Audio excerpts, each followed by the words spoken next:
Wala kayo makaabot sa akin. Makukompleto na mga kabisig yung gamit natin sa bungsod.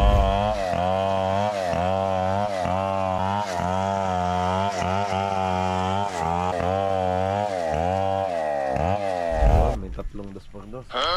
Anim. Anim na pala yan. Times 2 nga pala yan. Call. Let's go! Fishing adventure ba ang hanap nyo? Dito lang makikita ang tunay na buhay ng ating kababayang Pilipino sa gitnang Pasipiko. Tutok lang po kay Kabisig, tutok lang po kay Kabisig. Romsel TV, let's go!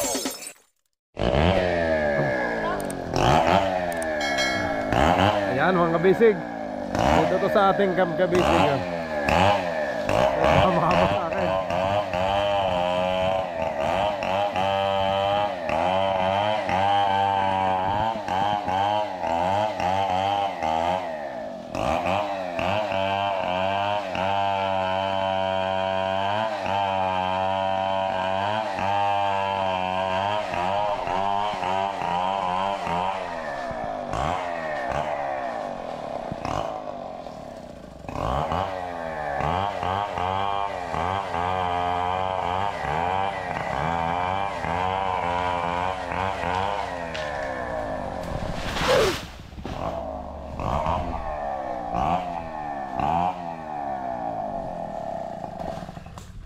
Wala kayo makaabot sa akin.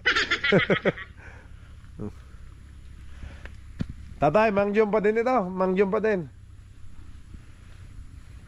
Pwede na mag-seedlings. Oh. Ayan.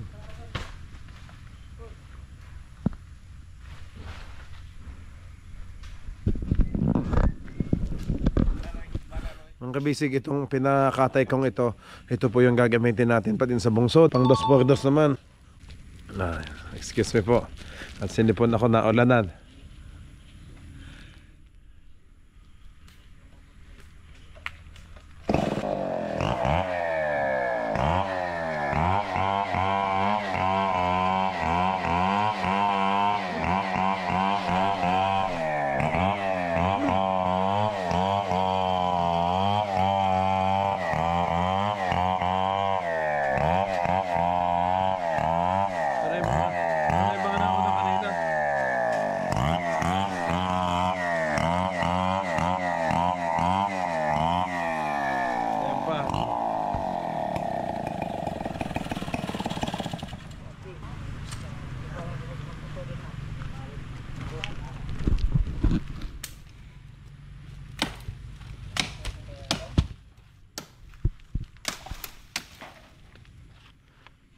Pordos na pala do. Mahaba tayo ano, 12? Dili. 10 na pala ang haba nito mga kabasic. Hindi na pala 8.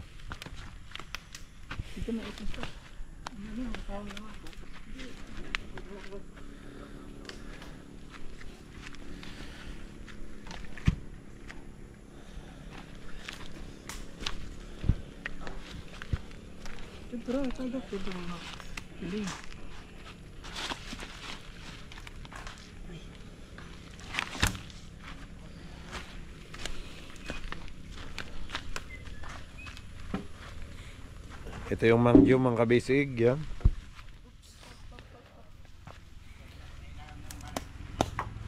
Legal naman to sa atin nga, gawa meron tayong cutting permit para dito.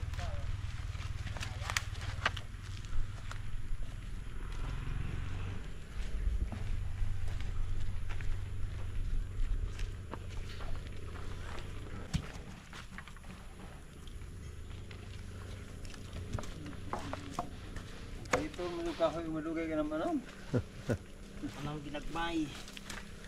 Ito na ba nakagagmay? Oh.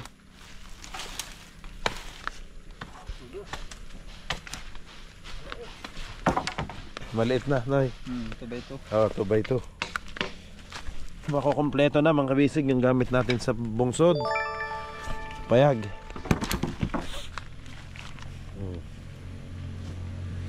Pitik ulit. Pipitikin na naman. Pitik.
natanggal na ang gilid. Ayun mga kabisig, oh, pipitikan na ulit. Baka makuha 2x2 na sakto. Pitik.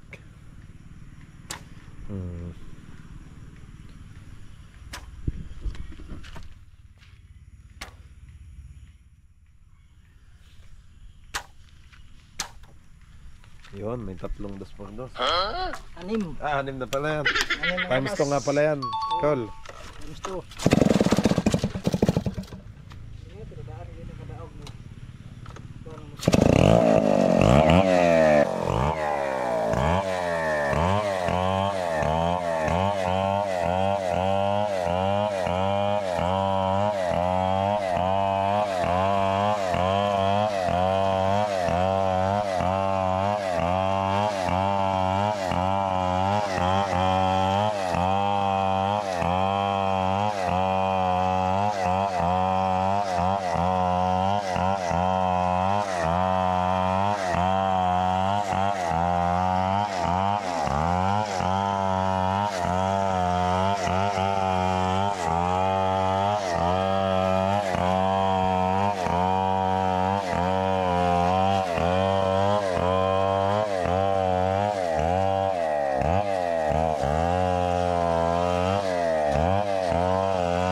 Sobrahan duha. Isi-utso naman ni kabo. Mas maganda. Tatay, mas maganda ng sobra kaysa kuwangay. Agad to may kuwang. Ah, yun ang kulang. Ayan. May isa pa ba doon, tatay? Yun, kompleto na doon. Tatay, ilang kabuok to, tatay? Ni nga nagpisi na? Ilipat lang natin dito mga kabisig kasi Tutay. Tutay dito. Hindi sa tricycle, dito lang. Dito lang sa gilid para bukas madali nang makuha. Ha. Pahaba na lang dito. Yan. Yan, dyan na lang. Para madaling makuha. Ato yung tibura harot? Nice. Dito na lang para bukas idikatig hindi na malayo ang ano niya.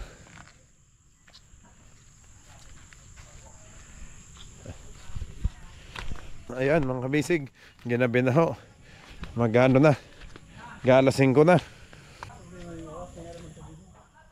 Tay!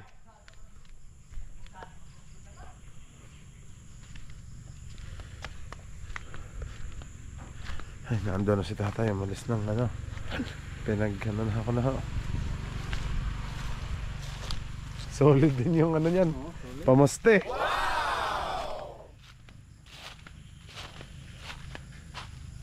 Ayun, dapat na.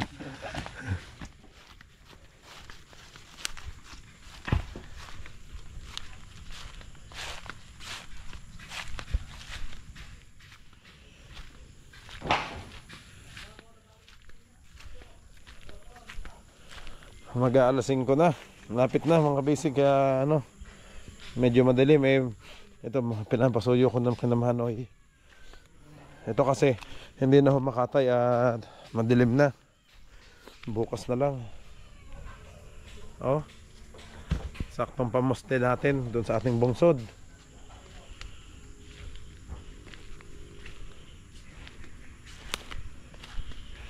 Ito naman ipapaano ko na lang kay tatay.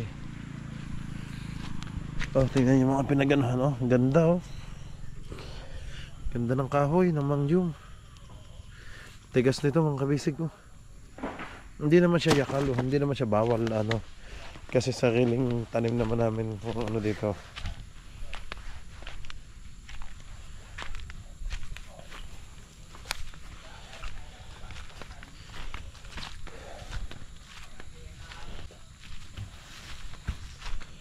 Ba, ibang size pa nito. Ito naman mga kabisig, sa kabila iba na yan. May mga tanim din silang gulay dito.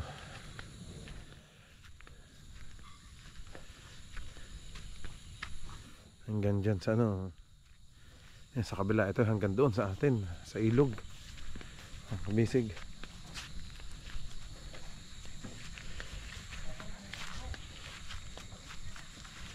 Hop. Ingat, hop. Magsabay pa kayo. Magsabay pa kayo.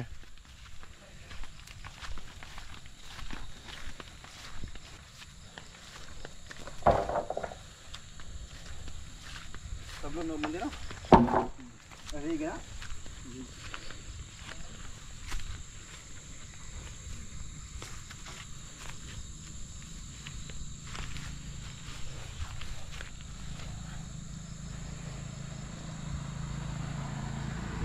Ayan, tabing kalsada na mga kabisig. Oh.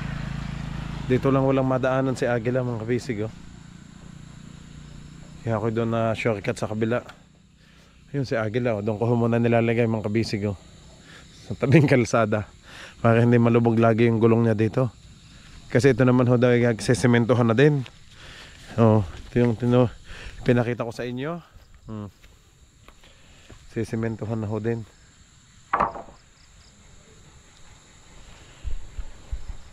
Alas 5 na mga kabisig, kaya medyo madilim na.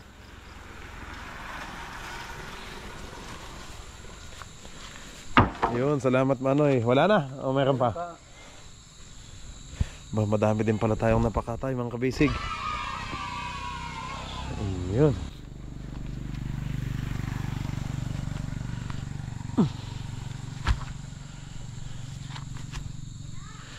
Wala pa kasi mga kabisig yung ano, magbungkal ng ating lupa. Kasi nga ho, maulan, hindi daw pala pwedeng magbungkal o magpa-tractor ng ganyan maulan kasi lulubog lang daw sa putik yung gulong. Kaya hanggat maaari, naghihintay pa ako ng maayos na panahon, yung hindi maulan. Kaya ang inuuna ko muna itong bungsod muna, yung kubo sa bungsod. Kaya yan, para maganda-ganda yung ating mapapag-stayan doon. Naglalagay din ako ng mga gamit pang luto natin para pag tayo nag-harvest, pagpagod na pwedeng matulog muna. Hindi katulad dati na wala kasing kubo, kahirap pag nag-harvest. Hindi mo alam kung saan ka pupunta kasi medyo mainit ho yung pwesto. Pag may payag na, yan ang mas maganda, mas mainam. Ang payag po mga kabisig ay kubo sa Tagalog, sa Bisaya naman ay payag. Tapos yung lube na lagi kong binabanggit mga kabisig, yung lube ay nyog po, puno ng nyog. Yun, lube, puno ho ng nyog. Okay, wala na. Wala na? Ay, salamat sa inyo Noy. Salamat po. Ay, sinamanoy mga kabisig. Ayan, yung mga ano ko ditong mga team ko sa tauhan ko dito ay mga taga-kapihan pa. Taga-kapihan. Sila Manoy naman yan, pinagkape ko muna doon. Sabi ko magkape na muna at mga gutom na din naman. Ayan na mga kabisig, ito na ho napakatay natin. So kung may kulang pa bukas ay dagdag na lamang. At ito isusunod ko na ulit kay Tatay Buddy doon sa bungsod. Hindi ko na lang ho nahintay at si Tatay Buddy naman ho ay nagkataong inaayos pa daw ang bangka niya. Kaya nang hinatid ko po yung mga kahoy na nauna kaninang umaga, hindi naman ho kami nagpang-abot. Kaya ang ginawa ko, binalikan ko na lang tong ating kabisig at tuloy-tuloy ko na lang po yung pagpapakatay nitong kahoy. Okay mga kabisig, bukas na lang po ulit at gabi na. Alas 5 pasado na ho at medyo madilim na. Okay mga kabisig, maraming salamat po sa lahat ng nanood. Bukas po ulit ang ating update dito sa ating Kabisig. Okay, God bless you all po mga kabisig. Bye bye.